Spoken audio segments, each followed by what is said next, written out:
Salam əziz şagirdlər. Bugün qayıq, çay məsələlərinə toxunmaq istəyirəm sizlə bir yerdə. Belə bir məsələ verib bizə.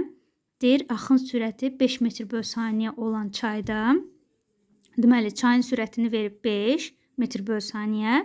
K nöqtəsindən suya nəzərən sürəti 5 metr böl saniyə olan üzgüçü hərəkətə başlayır və M nöqtəsindən çıxır. Buna əsasən KL məsafəsini bizdən istəyir. Yəni, burada KL məsafəsi ilə çayın enini nəzərdə tutur da. Yəni, çayın enini nəzərdə tutur bizdə burada. Neçə metr olduğunu soruşur. Bu tip məsələlərə yanaşmaq üçün iki şərti bilmək lazımdır. Birinci şərtimiz ondan ibarətdir ki, istər çayı keçmə müddəti olsun, istərsə də qarşı sahildən meyl etmə müddəti olsun. Bunlar hər ikisi bir-birinə bərabər. Yəni zamanlar eyni olur burada. Yəni mən çayı keçməyə nə qədər zaman sərf eləyibsə, deməli qarşı sahildən də meyl etməsini bir o qədər eyni qədər zaman sərf eləyir. Burada T'lərimiz eyni olur. İkinci diqqət eləyəcəyimiz nüans ondan ibarətdir ki, deməli bizi qarşı sahildə üzgüçünü meyl etdirən onun sürətinin üfüqi proyeksiyasıdır.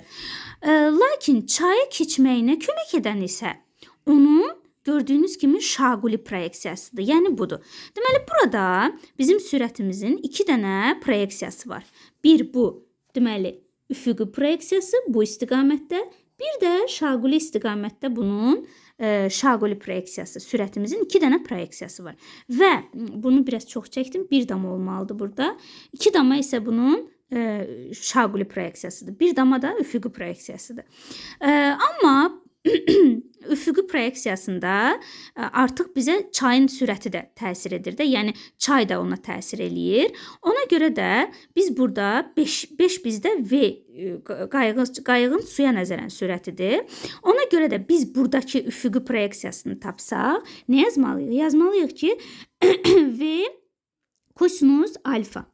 Çünki burada kosinus bitişik kateti nəzərdə tuturuq da biz burada. V kosinus alfa, yəni 5-i vuracaq, kosinusun da qiymətini verib bizə burada 0,6. Cavabımız eləyəcək 3. Deməli, bu sürətin üfüqi proyeksiyası 3-dür. İndi isə keçək şaquli proyeksiyasına. Şaquli proyeksiyası isə buradan göründüyü kimi artıq sinus alfa ilə tapılır. Deməli, V sinus alfa bərabərdir 5 vurulsun. Sinus alfamızın qiyməti də 0,8-dir. Cavabımız olacaq 4. İndi baxaq. Biz burada bizə 18 metr yer dəyişmə verildiyi üçün biz burada üfüqi proyeksiyamızla işləyəcəyik. Sürətin üfüqi proyeksiyası ilə. Deməli, burada çayın sürətini də nəzərə alsaq, görürsünüz, deməli, üzgüçünün üfüqi proyeksiyası soladır, çay isə sağadır. Bir-birinin əksinədir. Ona görə yazırıq ki, V çay da böyük olduğu üçün yazırıq V çay çıxılsın V kosinus alfa. O da bərabərdir. Yəni 3, daha doğrusu 5 çıxılsın 3 bərabərdir 2. Deməli, biz tapdıq ki, deməli 2 metr böl saniyə bizim deməli nisbi sürətimizdir. Sahilə nəzərən sürətimizdir. İndi isə zamanı tapmaq istəsəm, mən bu 18 metri böləcəyəm tapdığım bu 2-yə. Cavab olacaq 9 saniyə. Deməli, mən zamanı tapdım 9. İndi zamanı bilirəm və mən burada üfüqi, daha doğrusu şaquli proyeksiyamı da bilirəm. Sürətin şaquli proyeksiyasını da bilirəm. Onda mən asanlıqla məsafəni tapa bilərəm.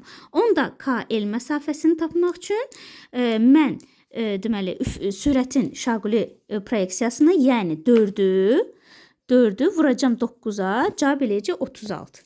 Vəssalam. Məsələmizin cavabı tapıldı.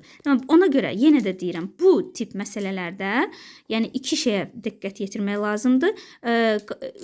Üzgüçünü meyl etdirən onun üfüqi proyeksiyasıdır. Qarşı sahilə aparan isə, yəni çayı keçməyə kömək edən proyeksiyası isə şaquli proyeksiyasıdır. Ancaq üfüqi proyeksiyasında isə artıq biz çayın sürətini də nəzərə almalıyıq. Əgər əks istiqamətdədirsə çıxılır, böyükdən kiçiyi çıxırıq təbii ki. Eyni istiqamətdədirsə toplanır.